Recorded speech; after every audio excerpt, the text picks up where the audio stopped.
you guys for having me.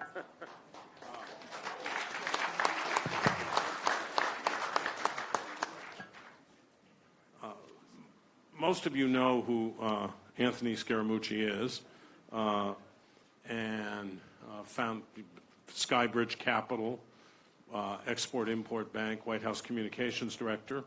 And I have great sympathy for him because I once worked for Jimmy Carter for 10 days. And I want to thank you for being here because you and I got to know each other a continent apart on television, debating who was going to win in 2016 and who should win. I was wrong and you were right. And I think Anthony Scaramucci is a brilliant polemicist, as you're about to find out, very funny, and very, very smart. So thanks for being here. Very kind, Bob, very kind words, but you're being a little unfair to yourself. You actually got the polling exactly right. And so, but where I think a lot of people missize the situation is where the votes were. You actually got the polling right. I think Secretary Clinton, and you'll correct me, I think she won the popular vote by about 3.5%. Yeah, is that correct? Yeah, and about so 3. On that night where we were debating each other, you said that she was going to win the popular vote by 3.5% and then ascend to the presidency, but she lost in certain key states. And so that's the interesting thing about politics in our system. You're too nice. I actually predicted there was no way Donald Trump could ever be elected president of the United States. Well, that's interesting. Can I address that? Can I address that? Sure. Because this is a moment of weakness, personal weakness for me, but I will share it with you. And so 30 seconds on my background. I grew up in a blue-collar neighborhood with blue-collar parents who never go to college. I go on to Tufts and Harvard and Goldman Sachs, and I'm doing what everybody from my neighborhood wants to do is move classes. And, you know, we were in the aspirational working class, and so where I'm going to try to move classes, I mean, I show up at Goldman Sachs in a polyester suit. I don't know any better. I mean, it's like a disaster going in there. And I'm trying super hard to become financially independent. And so I'm going up the spire of what I would call the financial elites. And now my collective bias is tunneling into super rich people, super smart people, university educated people. And I am now missing what's going on in America. The neighborhood that I grew up in is going from the aspirational working class to the desperational. But I'm missing this because I'm in the salons of Davos, Switzerland, at the World Economic Forum. I'm at Goldman Sachs in a boardroom. I'm talking to super rich people about my hedge fund management firm, and I'm missing what's going on. And so now I'm going to take you to May of 2016. We're flying out here for a fundraiser. It's the California primary. We're going to make a stop in Albuquerque, New Mexico.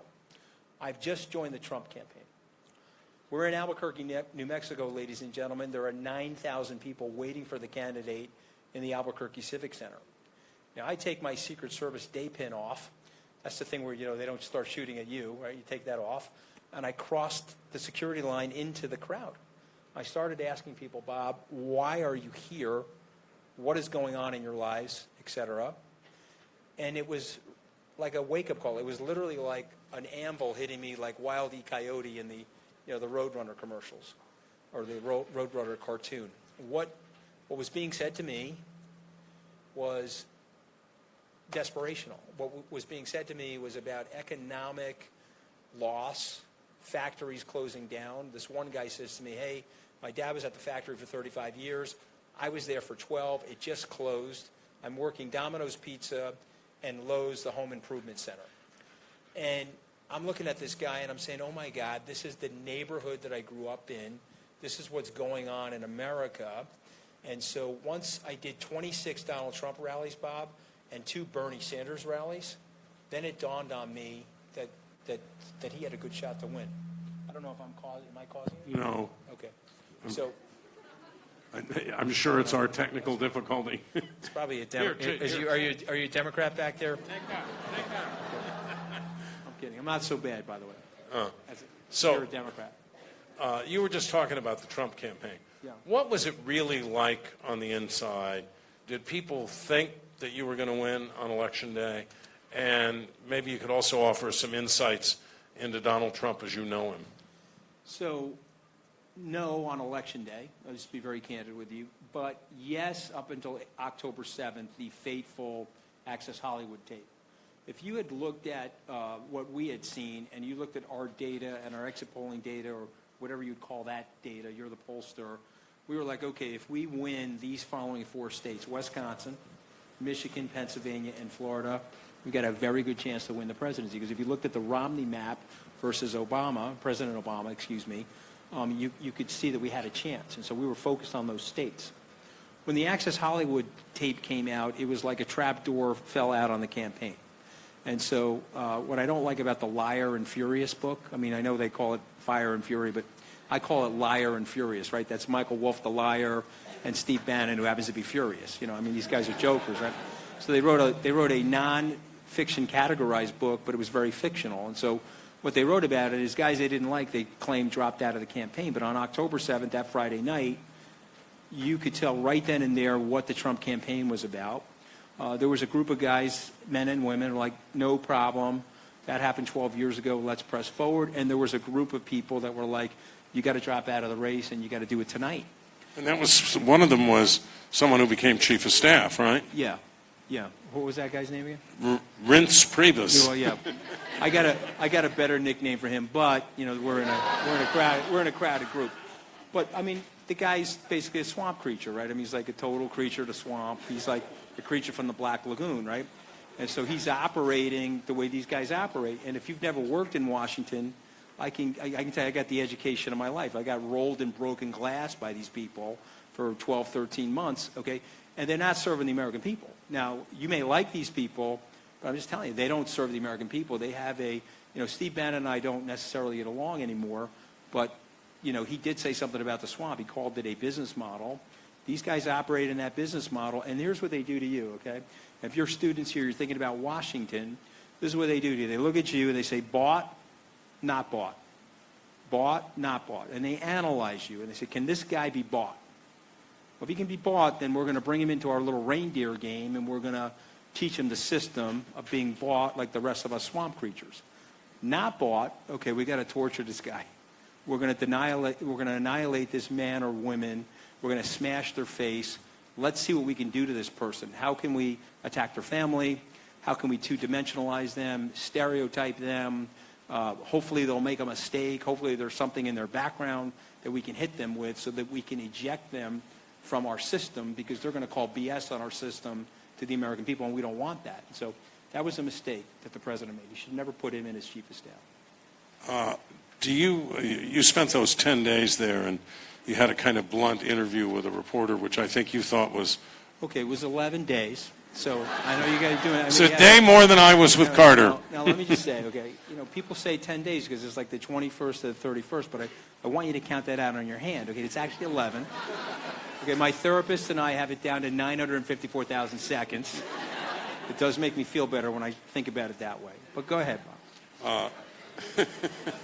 If you had stayed, if you had been there, if that interview hadn't happened, do you think things would have been different? No, I would have been blown out of there on the 15th day, the 19th day, the 20th day, because one thing about Washington is, like, I could feel the pressure on me after my press conference. I don't know, did you see my press conference? Sure. Okay, so after my press conference, I could already feel the pressure on me because it was just too honest. It was too direct about what we needed to do and how we were going to do things. And then I could feel the oppositional research from the Republican Party, the establishment Republican Party, coming after me. In fact, Senator Schumer and I laughed because the Democrats didn't even have a chance to kill me because the Republicans were spending all their time trying to kill me.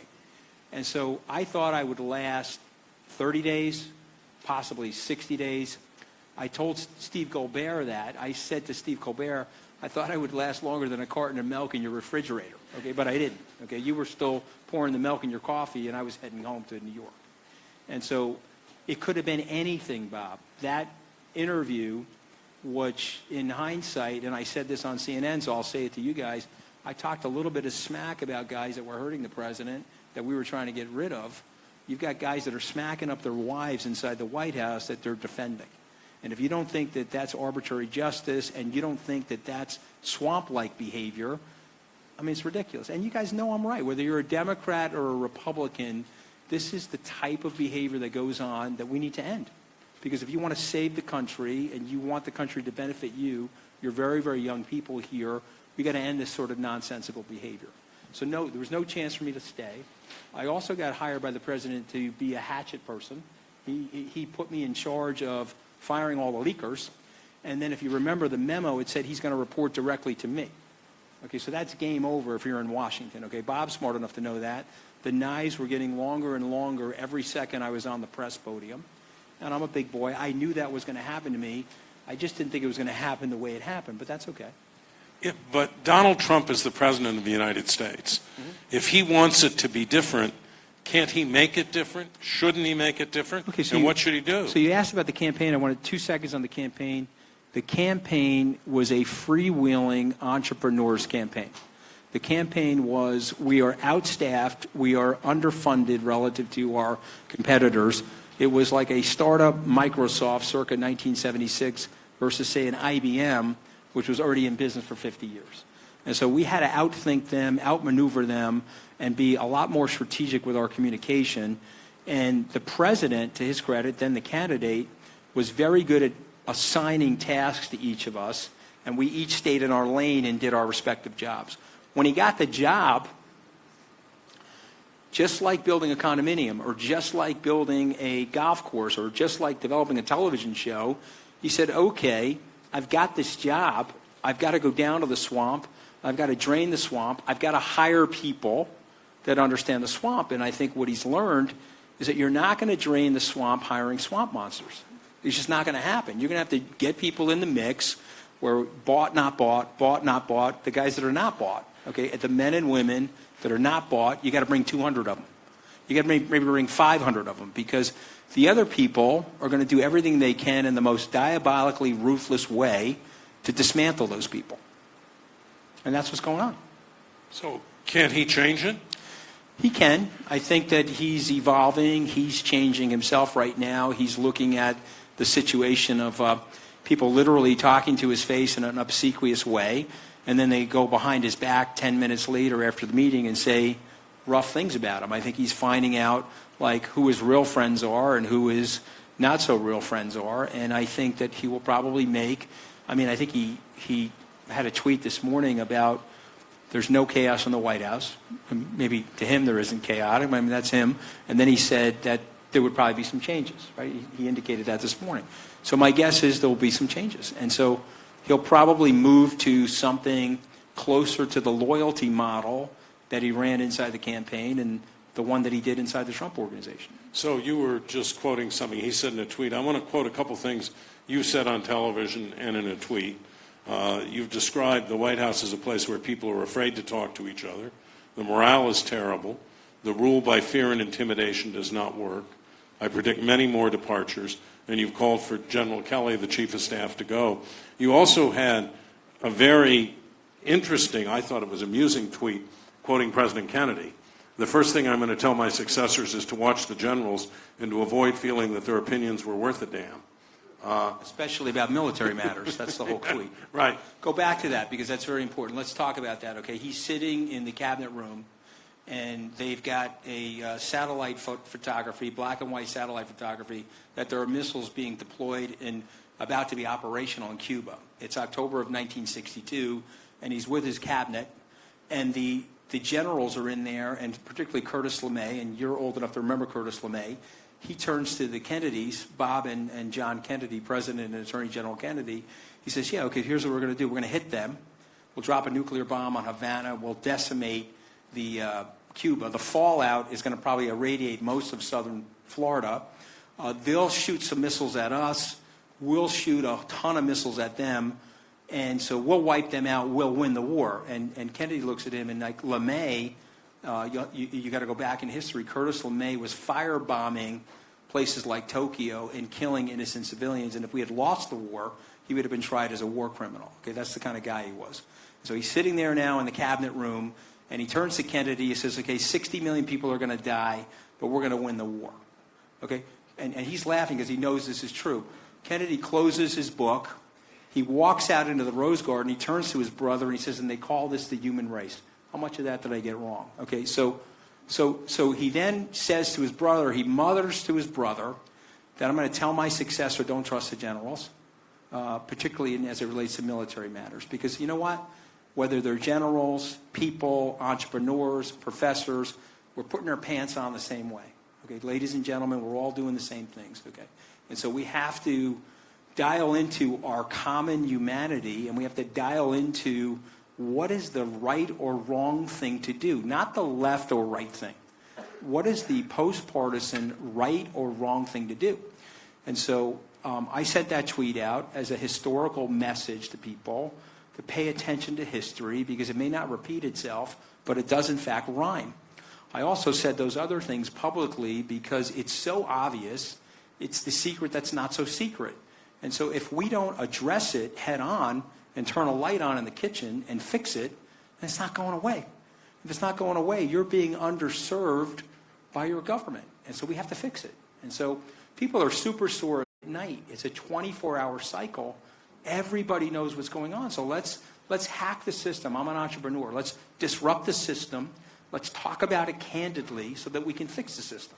I don't really think that's that big of a deal. And it's not me being personally critical of him. I admire his wartime success. He's a 4-star decorated Marine. He's actually a member of a Gold Star family. My heart goes out to him and his wife for that. But I'm talking about his operational management style inside the White House. It has to change. And if he's not going to change it, then we have to make a change. That's just my honest opinion. I don't think I can get you to be candid about this, but I have to ask it because it's in the news today. Yeah. CNN is reporting that the president is encouraging you to go after General Kelly. Is that true? First of all, those are my personal opinions about the situation. I don't know anything about that, but I would also tell you that every conversation that I have with the president, I'm a former attorney, they're privileged conversations, and I think people should respect that. I think the president, this is what super upset me, and it should upset you if you ever one day become president. There should be a group of people around you that you can have a private conversation with that are not running to Twitter or running to their cell phone or calling their friend at CNN. I mean, at the end of the day, he's on the phone with somebody in Australia. There's 4 people in the room, and they leaked the transcript of what's going on in Australia. So there's only 1 of 4 people could have done it. He's on the phone with XYZ. It leaks out. It's sort of unfair to him. So let's give him a little bit of breathing room. And those are my personal opinions, or nobody else's opinions. And by the way, I'm taking a lot of incoming for those opinions, by the way. You think that I want to sit out there and be open about this? I could just go back to my business and run my business, but I love my country. So I'm talking about it in a very real and honest, passionate way because I want to help fix it. And by the way, it's not helping me. Believe me, I'm taking incoming. I'm on the naughty list at the White House. You guys read the news? Okay, I mean, there's going to be coal in my stocking Christmas Day. Okay, I can't even get back in the White House because I'm honest about the situation. No, you can get back in if General Kelly lets you in, right? I guess. I don't know. I was looking at the chimneys. I was trying to think if I can get down one of those chimneys. I don't know. You could go back to Skybridge, but you're kind of having fun too, aren't you? Well, I am. I'm back at Skybridge. I still own the company. That's another ridiculous thing. I put the company up for sale to sell the company to serve the nation. I picked a company which is a Fortune 50 company. It happens to be a Chinese conglomerate. I picked them over a higher bid, frankly, because they were going to keep the 45 jobs of the American citizens that helped me build Skybridge. And so I could have taken more money for myself and seen 45 people let go. It's not my personality. I've got my son and my goddaughter here. They tell you it's not my personality. Every firm that I've started 2 firms. I pay 100% of the health care of the people that are on staff. I'm Italian, so you get a free meal. Probably get dinner too, okay? And there's an espresso machine. I'm Italian, and we feed everybody. And I pay the maximum allowable by law to people's 401k plans. My attitude is I should be smart enough and profitable enough to take care of everybody in the system, including the person that's at the front desk in the reception hall. And by the way, my grandmother, when she got here in 1923, at the age of 18, she was a maid. Okay, she was turning beds. So when I'm leaving a hotel room, I drop money on the counter. When I'm being waited on by somebody, I make sure I give an extra tip. It could be my grandmother. It could be somebody that's here trying to break out for their future generations of their family members to sit in a chair like this. Okay, so for me to be saying what I'm saying and likely hurting me with a group of people, it's not fun. I'm not doing it, I'm not doing it for publicity. I got enough publicity. I'm doing it because we got to change the thing. If we don't change the thing, it's going to get worse. And I said there would be a prediction. If they don't change it, there'll be an exodus of people. And I'll stay to that. I don't know who's leaving next, but more people will leave. You will manage this thing right down to mediocrity. And you don't want that. It's the White House, guys. It's the White House. Let's fix it. Sometimes you sound like the Democrats I grew up with. My father was a tool and die maker. I was the first person in my family ever to go to college. So consistent with that, who were you for president in 2008? Okay, so I'll give you my entire voting record. Okay, you ready? My first time I was able to vote was in '84. I voted for Reagan. I voted for Bush 1 in '88. In '92, I actually voted for Bill Clinton. I think you were working on that campaign, right? Were you working? No, but Okay, 96, I voted for Bill Clinton. In 2000, I voted for George W. Bush, Bush 2. In 2004, I voted for George W. Bush again. In 2008, I not only voted for President Obama, but I bundled for him. I had gone to law school with him, and I said to myself, this is going to be like the only person I know personally that's actually going to be president. Turned out I was wrong about that, but I liked him as a person. You'll never hear me say a bad thing about him or First Lady Obama. I may disagree with him on policy, and I may disagree with some of the anti-business rhetoric that they were, expressing from the Oval Office, but I like them as people. And so my attitude is, in a debate, I want to talk about policy. In a debate, I want to talk about where we need to go as a nation. I don't want to talk about the nonsense that people talk about. Now, by the way, if I was a politician, then I sort of feel like if you're a presidential candidate, you smear each other. John Adams was called a hermaphrodite by Thomas Jefferson. Okay, Jefferson said that he had a man's head on a woman's body. Okay, you can go look. You can Google that. Could you imagine that hit Twitter and CNN and the Chirons? I mean, that was a rough comment, right? So I did vote for the President Obama. I can't fit into either of these two parties, frankly, because I'm socially inclusive and fiscally responsible. So if you say that you're socially liberal, you turn off and tune out half the country, because we spent billions of dollars on the word liberal to get half the country to hate that word.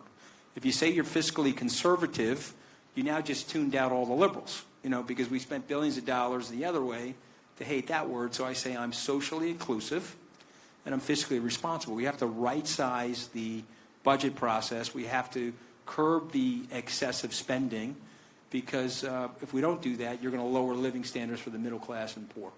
So what do you think of the tax cut, which is going to increase the deficit by $1.5 trillion? So I'm torn on the taxes, because there's parts of the tax plan that I really like.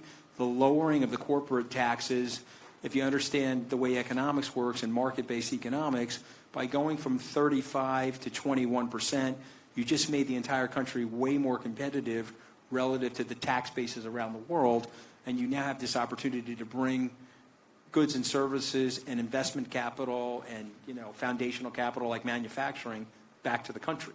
I'm torn because it will, at least according to the CBO, increase the budget deficit, but we have to right size and become more competitive as it relates to what our marginal tax rates are. So I would like to see, and Bob will remember these laws, I would like to see concomitant with a tax cut like that, some type of reduction in fiscal spending.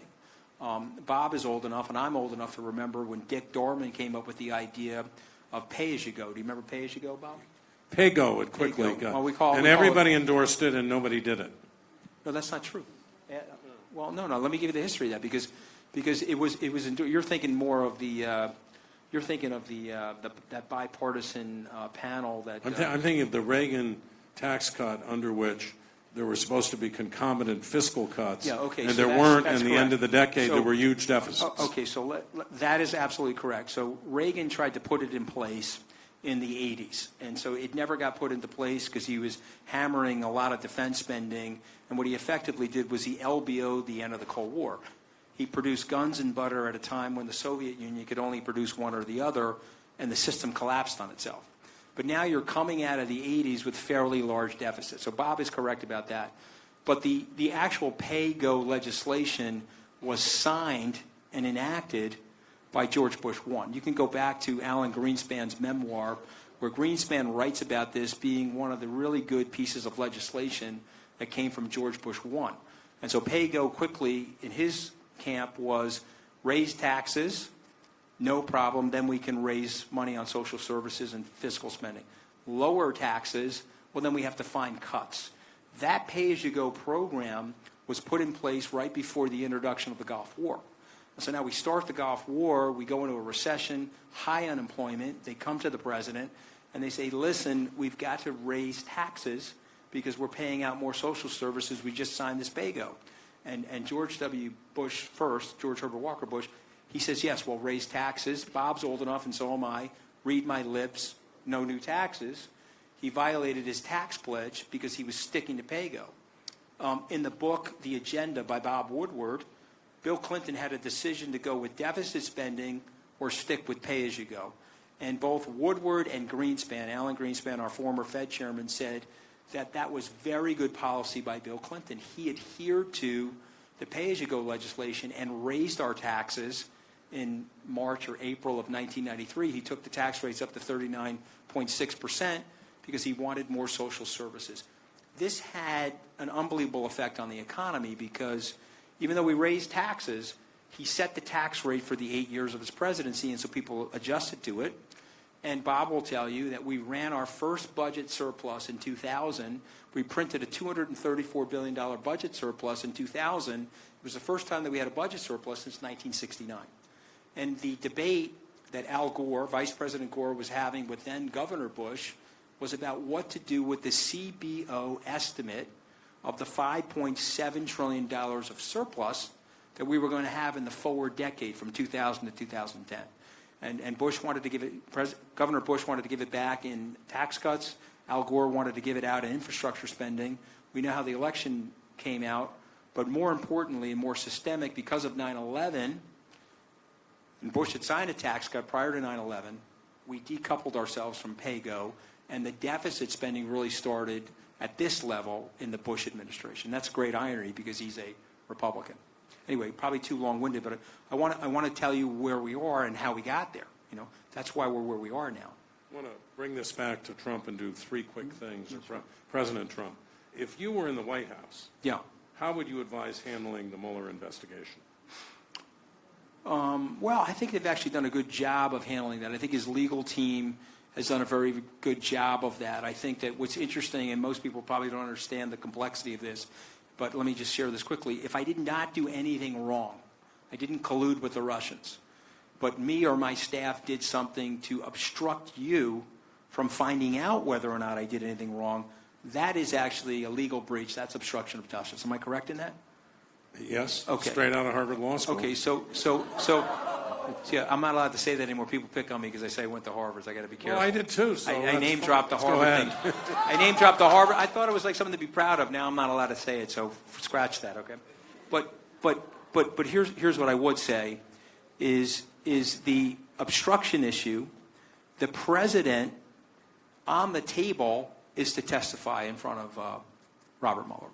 And the reason for that is that you have to prove to the investigative body that he did not obstruct justice. Okay, that there was no mens rea. If there's law school students in here, there was no criminal intent to obstruct justice. And so, you know, one of the things that's interesting about the case, and I think the president's legal team is actually, frankly, doing a very good job on this, is that they are allowing the investigation to proceed, and they're trying to work with Robert Mueller's team to explain that the president was not involved in collusion or obstruction of justice. So I can tell you that I think the president will be exonerated, certainly on the collusion. I was there for that, you know, that part of the campaign. I never saw anything like that.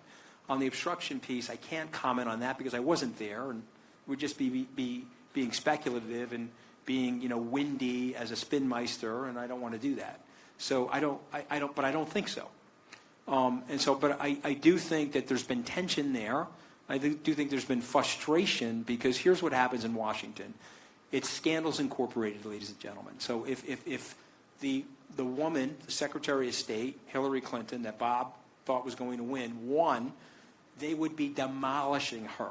Okay, they would have bleach bit emails, 33,000. They would have uranium one.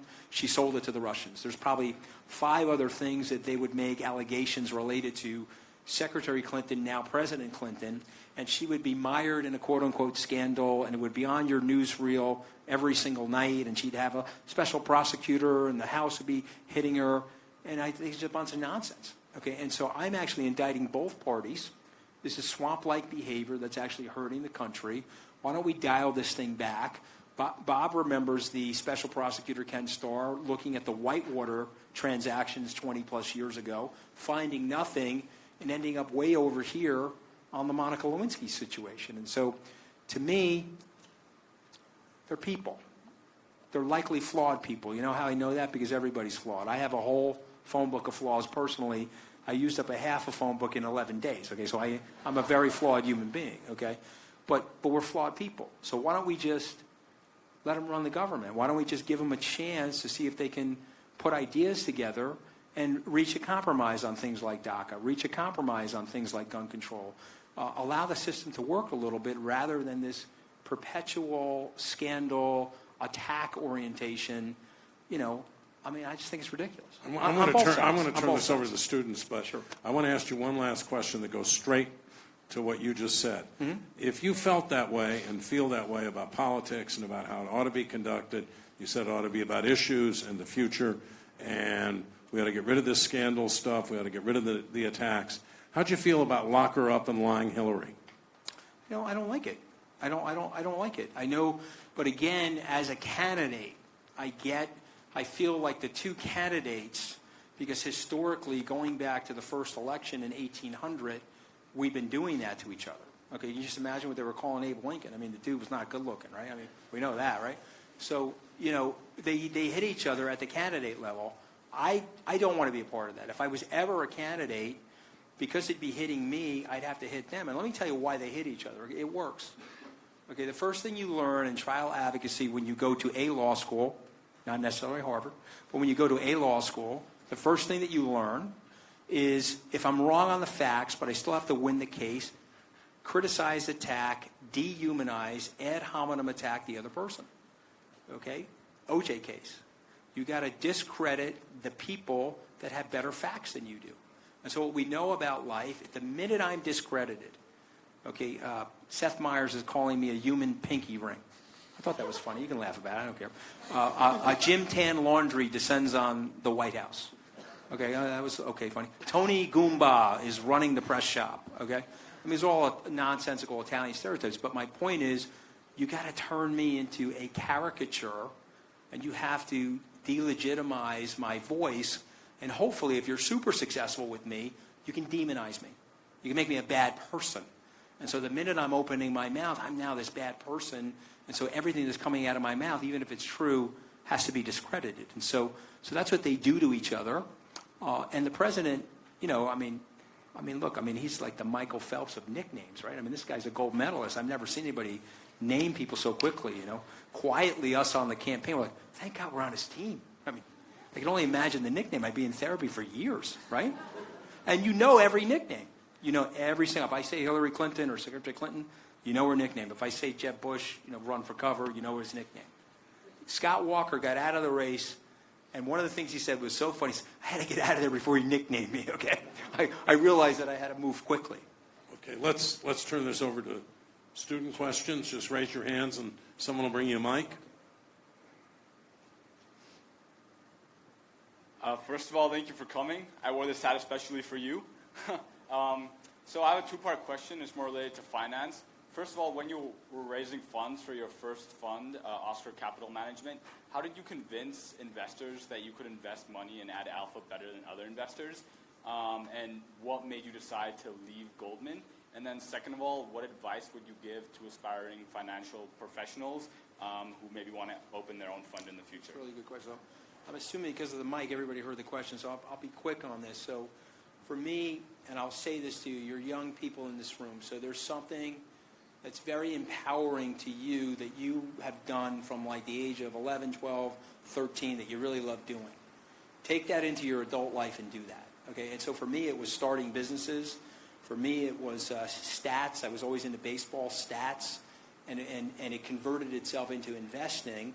And so I found my way into the investment world. My financial anxiety, because my parents really didn't have a lot of money. We were in the middle class. I would never dishonor my dad by telling you I grew up poor. I did not grow up poor.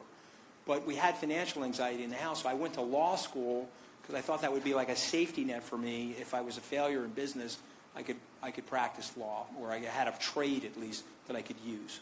But I always had a bent towards investments and finance. And so when I got my job at Goldman Sachs and I gravitated into the asset management space, I had built a track record for 7 years in the asset management space. And one of the classy things about Goldman, when I went to say I'm leaving, they let me take my track record with me. So I had the bona fides, if you will, to explain to clients what I was capable of with my partner. So that sort of answers that question. Why did I leave Goldman Sachs? Because I was a very stupid person. That is the reason why I left Goldman Sachs. Okay? I mean, who should leave Goldman Sachs? Bob Rubin had the best line ever. The idiots leave Goldman Sachs. The smart people stay.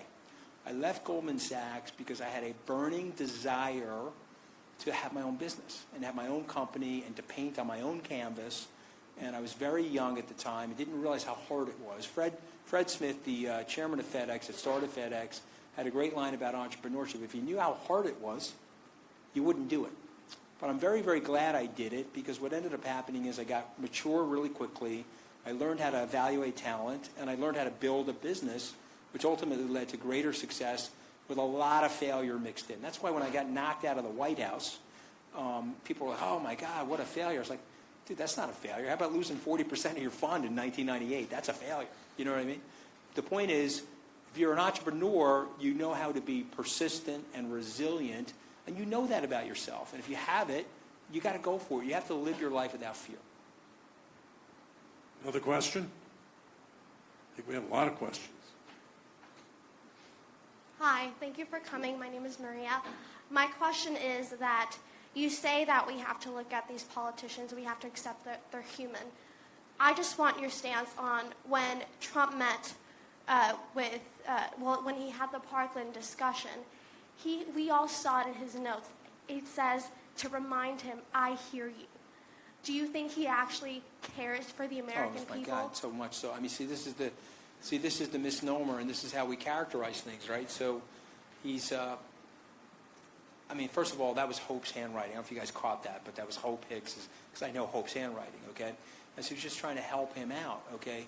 You got to think about this. Again, you may not like him, but he's in the room with people that don't like him. He's in the room with people that obviously have a different point of view than him about gun control. He's in the room literally listening, okay? You may not like him, but, you know, you can't fake good kids. He's got 5 very good kids that are reasonably well-adjusted and are trying hard in their lives. I mean, the guy is not the ogre and the two-dimensional person that they make him out to be. Now, he's making a very big mistake, in my opinion. Like, if he was in this room right now, I would say end the declaration of war on the media, go see Jake Tapper. I mean, not go see Jake Tapper, you're the president. Have him come to the Blue Room and interview him. Have Chris Cuomo interview you. Why paint yourself into one corner of the media landscape when you've had this gregarious personality your whole life, and go out there and take on the challenge of these people? If you're running for re-election, he's going to have to take on the challenge of his Democratic opponent. Get out there, get your voice out there, and then people will see him differently. You know, if you've got notes, let me tell you something. I don't know about you, but I can talk about me, okay? I walked up to the press podium with no notes, okay? And Sarah had 35 people in her office that were prepared to brief me for my press conference. I only had one. But I looked at them, I said, okay, all you're going to do is confuse me. You're going to fill me up with stuff that I'm going to bomb the press conference. Let me just go out there and try to answer this stuff honestly. Okay? So all Hope was trying to do is say, you know, Mr. President, please just show the empathetic side of yourself. You know, be real, or whatever the comments said, be caring, or I can't remember the exact words. So he had I hear you. I hear you. He had it on his pad. I don't know. I think that's like very human. And I don't understand how we want to mischaracterize that. And I can see from your expression on your face that you think he's probably less human than he actually is. But I think he is. I know him. I worked with him. They gave George H.W. Bush a card when he was running for re-election, and he went up to New Hampshire for the primary, and it was kind of to prompt him when he was giving the speech. He looked down at the podium, looked at the card, and said, "Message, I care." Yeah.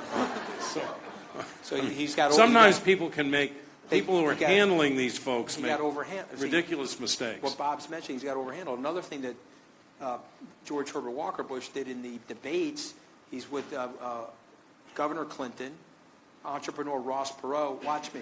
You watching? Watching? He looked at his watch. You remember that? He looked at his watch. And so it gave the impression of the American people that he was sort of uninterested in what was going on up there, and that he was like looking to see if he can get himself out of the room. Oh, my God. Well, a woman was asking a question about what the recession had meant. I'm trying to get myself out of the room. That was a clever device, me looking at my watch. Did you catch that? No, I'm kidding. I got all the time in the world. I can answer any of these questions. Hi, over here on the right side. I'm also Italian New Yorker, so it's nice to meet you. But I wanted to ask, because you spoke about Wisconsin and Michigan and the Midwest states, and you spoke about how Trump really tapped into that anger in that industry falling, kind of, not being as financially successful as it had been for the last, since World War II. And I wanted to ask, because a lot of economists agree that it's going to be really tough to save the coal industry and really tough to save these factories. And you also spoke about the tax cut, which, we've seen most of the gains on Wall Street. So I want to really know, if he's not able to make those gains on Main Street and really make those gains with factories and coal miners, how is he going to fare in 2018 and 2020? Okay, so can I repeat the question or hold the mic up higher? Okay, so I'm assuming everybody heard it because you had a microphone. So the one thing you said, which I disagree with, and I appreciate the question, but you said the anger. Did everybody catch that? The anger. See, I went to those campaign stops. I went in those states. I was with Don Jr. in Wisconsin and Michigan and Pennsylvania, and the media described it as anger. These people are angry. I didn't see that. I saw desperation. I saw economic anxiety. I saw, hey, I love my country, but I'm not super well educated, and I can't afford to feed my children. And so I need help, and the policies that have been put in place are not helping me. That's what I saw. So I take a little issue with the anger thing, but everything else, go ahead. Mike, if you have one, otherwise people won't hear you. Yeah. When I speak about the anger, I'm just referring to, we see these town halls and we see these, I'm not trying to paint left-wing media, right-wing media. But let me again be honest with you, because you guys have to know this. This stuff's staged, right? Paid people come into the town hall. They cause a scene and a commotion, so it ends up on the mainstream media. The Charlottesville situation, which I denounced the president for. He said that there were good people on both sides. I was on Colbert and Stephanopoulos that week, and I said, no. You can't equivocate on Nazis. I'm very sorry. But I think with the president, but I'm just being honest about it. You can't equivocate. Come on. You've got to call things what they are. But I know his personality. He's prone to malapropisms like, George W. Bush. He was trying to say that there are bad people on both sides, because I talked to him about it. But he said there were good people on both sides. It was a mistake, and he got ripped up for it. And frankly, he tried to walk it back, and then he doubled down on it. It was a disaster. Okay, but let's go back to your question. This is a super important question. And here's the facts, and here's the great news about my life. I'm not a politician, so I'm going to talk to you very real. I'm going to ask everybody in this room a rhetorical question, and so raise your hand if you know the answer to this. I want you to tell me the American politician that you've met, been at this stage, saw him on TV, her on TV, that has a 25-year plan for America. Okay, raise your hand. Okay, so I have spoken. Okay, you do. Who's the person that has a 25-year plan for America? He doesn't exist yet. Okay, so right now, but it may be your generation, frankly. Okay, it may be your generation that has a 25-year plan. So let me just take you through this for a second, okay? We've got a 25-second plan. We've got a cable news cycle plan. We got a 30 or 90-second commercial plan. We've got possibly an election cycle plan of 2 to 4 years, but we have no long-term plan for America. So The answer to your question is there's no way to resolve the problems that we have in manufacturing, coal, steel, the technological transfer of that working force into a more powerful wage-earning working force in a minute, a 10 seconds, a 4-year cycle. We actually need a 25-year plan. But we're not going to get a 25-year plan from these jokers. I'm going to tell you why, because they have no incentive to give you one.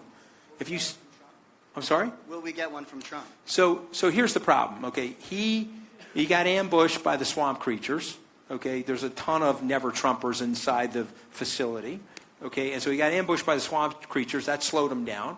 Let's face it, the health care plan is sort of, everybody knows this. All my Republican friends are going to be mad at me, but the dog is barking at the car, and the dog is chasing the car.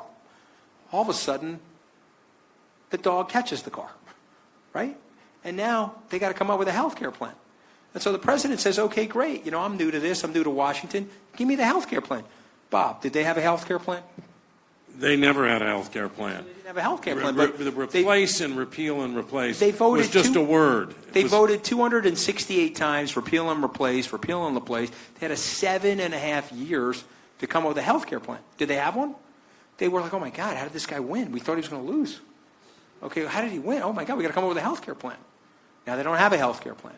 So they go with the health care plan because the swamp creatures say, well, no, we're going to pass the health care first and then we'll work on this other stuff. So he is a very good delegator. He is a very good, hey, you know, you may not like him, but he's a very stable genius. Okay, let me tell you why. Okay, ready? All right, I'm making a joke. You're allowed to laugh at that. You're groaning. I'm making a joke. He's not a stable genius, nor am I. I'm actually an unstable non-genius. But there are genius qualities in him, because let me just give it to you. Okay, he starts as a builder. He plummets in the casino business, almost goes bankrupt. He rebuilds himself from scratch. He then enters the television business. He's got a high-rated television show, makes a ton of money on that. He then goes from zero as an American business executive and television star to 17 months later into the White House. Now, the professor, you've been in politics a long period of time. That's an extraordinary move, right? Or no? Nothing like this has ever happened before. Nothing like this has ever happened. And I have to say, I kind of hope it doesn't again. Okay. Well, that's Bob's view. That was a slight editorial. Okay, but that's Bob's view, and I appreciate that. But the gentleman that talked about the 25-year plan, whatever the student was, I got bad news for the professor. It's going to happen again and again. Okay, maybe with you, sir. Maybe with you. Come see me on how to raise money. Okay, come see me on how to raise money. So, but the point I'm making to the professor, the reason why they cannot stand Trump, he's the barbarian billionaire at the gate that crashed their party. He's not from them. He is not like them. And their immunological system is up, and they want to organ reject him from their swamp. That's what they want to do to him, okay? But the very good news for you and for Bob Iger and for Mark Zuckerberg or Jeff Bezos or whoever wants to run, he's now opened the door for the citizen politician, okay, to come through that door. And Bob's saying he hopes it never happens again because it's been disruptive. But I'm telling you, it's going to happen again because the people are very unsatisfied with their government. We've racked up a $20 trillion of debt. Our infrastructure is crumbling. Our bridges, roads, tunnels, airports, they look like third world countries now. We've got 17.5 years of wars being prosecuted away from the United States, $3+ trillion. Blood and treasure spent, American servicemen and women's lives demolished. PSD, we're losing 22 people, 22 veterans a day to post-traumatic stress syndrome, more than we're losing on the battlefield now. So I don't know. Is that a government working for you? Is that what you guys want? I don't think you guys want that, okay? And so, you know, we got to change it. And so we got to change the product. I have ideas on how we can change the product, but that product is not working for the American people, and, you know, we got to change it. The one thing but without a 25-year plan, you're 100% right, is the answer to your question. The one thing I would say about the amateur citizen politician running again, becoming president, it all depends on how Trump does. If this presidency is perceived as a failure, I think the reaction against it will be to go back to saying, gee, we got to get somebody who has some experience, knows what they're doing in government. Okay, so I'm going to make a prediction, and I actually think that that is a very good prediction. because I'm a statistician by training, and so I think that the professor is hitting the center of the bell curve of the likely thing to happen. He doesn't do well, people go right back to a career politician versus a citizen politician. But I do think he's opened a window now to a group of people that are now scratching their heads saying, wait a minute, I never thought I could be president, but this guy just showed me a way to be president. I may have an interest. Again, I don't know if these people want to run or don't want to run. Mark Cuban, Bob Iger, I could name 10 of them on the left, 10 of them on the right. And so you're likely going to be right, but as a statistician, there are other probabilities out there that can happen that are realer today than they were, let's say, 15 years ago. Would you stipulate that? Yeah, and you can hedge on that. Yeah, exactly. Exactly. Well, that's how I made my money. Another question? I have a quick question. Thank you so much for being here. That's really insightful. My question is on, so you spoke on the difficulties of the swamp. I'm over here. And you spoke on the difficulties of blue-collar America. You said the desperation. I'm a computer science major. My parents are immigrants. Most of my peers in my classes are immigrants. A lot of them came here with nothing. A lot of them were able to build a family, build an education, build a career, build businesses. And a lot of them may look at American society as their swamp that they have to deal with, but they adapted. And so my question is, for you, you deal with the swamp and you had to leave.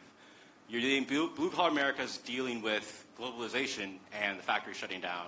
At what point do we pull ourselves up by the bootstraps, adapt to a changing world, and just get together and get down to work? Because we can't just say everyone that's different has to go.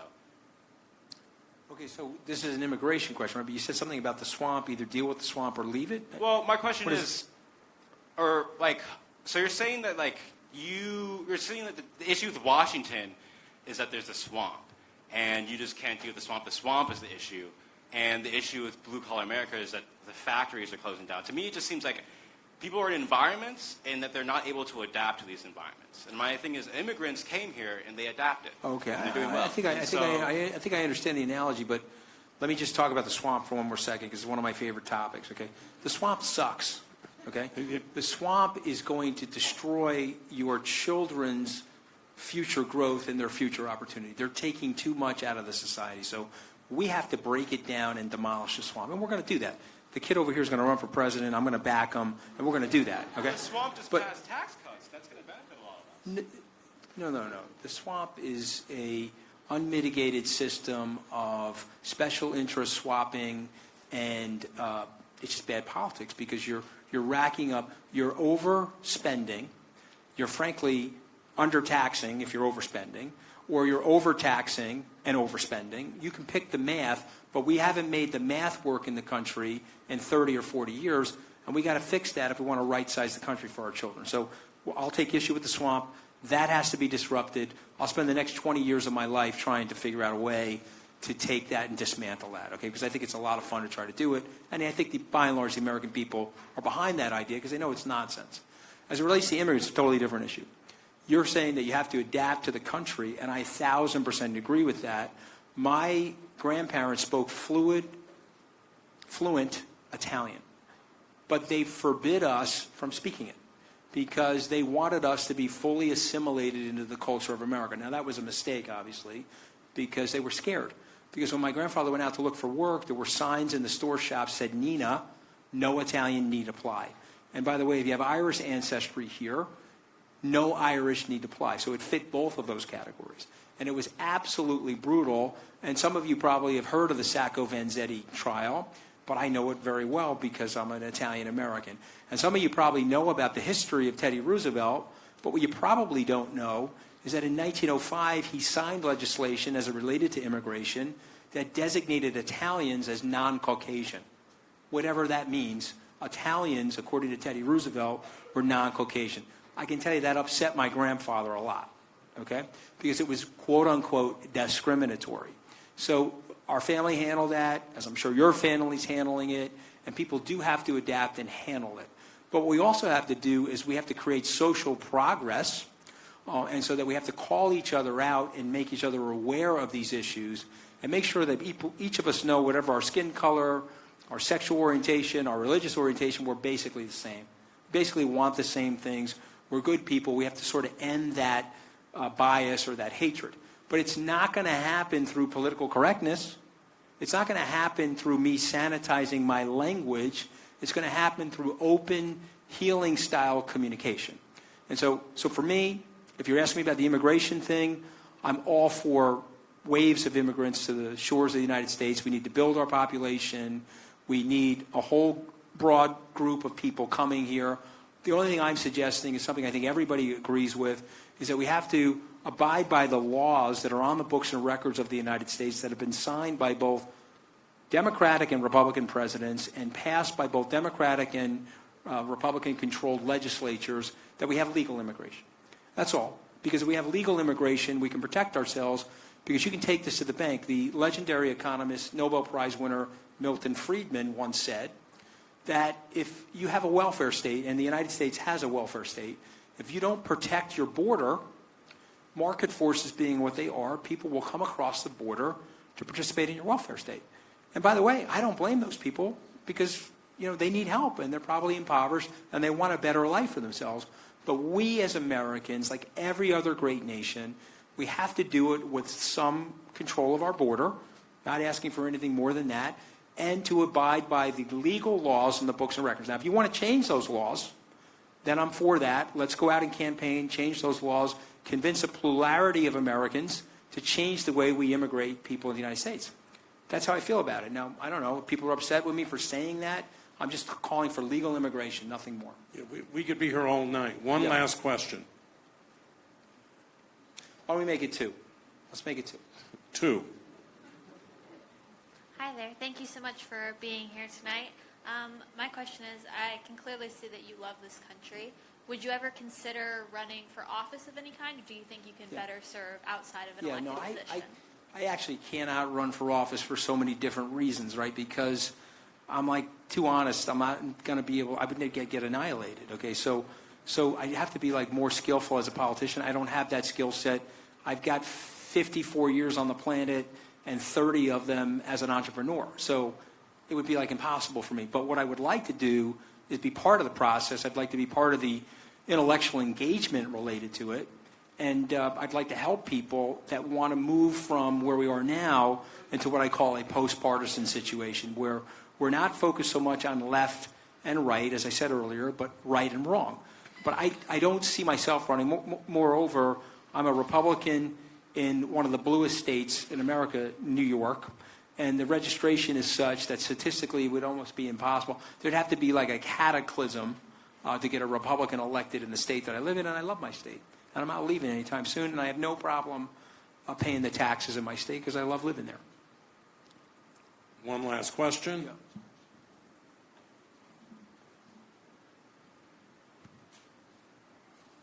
Hi, thank you so much for coming. I actually wanted to address this sort of post-partisan issue that you've been bringing up a lot, because American politics today have been more politically charged and more partisan than I think ever, at least in recent history. And it's becoming more and more charged by the day. And for all of us, especially as young people going into the political sphere, how would you recommend to us to sort of navigate that minefield and to try and bridge those gaps that ultimately we can pass legislation on DACA, we can pass legislation on gun control, and we can achieve the things that we want to achieve that we're just unable to right now, both with the extreme politicization that's happening at the national level, the state level, and with us as individuals, even just having conversations? Okay, so it's an unbelievably long conversation, and I don't want to bore everybody. So I'm going to tell you two things to really think about, because we have to disrupt and hack the system now. Number one, we got to have mandatory voting, very similar to Australia. And so you get fined if you don't show up at the bowling box or you fill out your absentee ballot. So what will end up happening is it'll flood the system with normal people. Okay, and if the system's flooded with normal people, watch how the product changes, because all of these products, or these politicians are all products. And so if I'm very salty, and that works for a salty tasting environment, and this other environment's very sweet, and that works for a sweet tasting environment, and now I just increase the influx of the population by 60, 70 million, you're going to be one part salty and one part sweet. And so That'll totally disrupt the system. These guys will go bananas, set their hair on fire. They'll call me a racist for suggesting it. That's always a move, by the way. I don't know why. You're a racist for suggesting things. And that's number one. The second thing we have to do, and I think maybe Bob would agree with me on this, is the gerrymandering. And so what happens with the gerrymandering, these things used to look like geometric shapes that you'd recognize in ninth grade geometry, but now they become these like weird, jagged edge jigsaw puzzles designed to protect local politicians to allow them to stay in power. So why don't we cut the nonsense out, okay, and just rejigger the system so that it has a more direct plurality. They won't do that. You're clapping, but I'm just letting you know your politician's not going to do that either, right? Because they don't want that. Now, but bizarrely, I'm actually not for the term limits, okay? Because I'm a little bit too much of a libertarian for that. Because what would happen if you put the term limits in, and I think the professor would tell you this, the career politician leaves, but now you got the career lobbyist who's unelected. The new guy shows up, he doesn't know enough, and he's like leaning on somebody to try to figure out what to do. And so you sort of want these people to have some experience, particularly if the plurality is voting for them, he or she.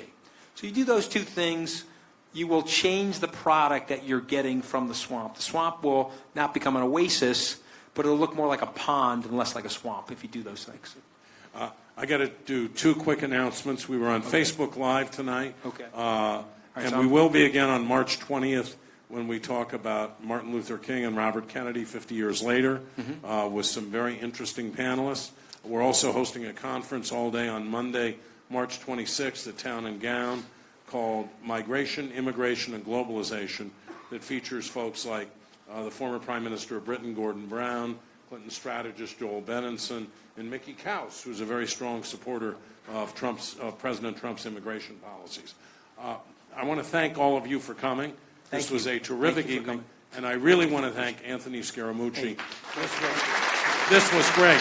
Thanks. Thank you. I really do appreciate the civil conversation. Even if you disagree with me, thank you for letting me speak. So thank you very much.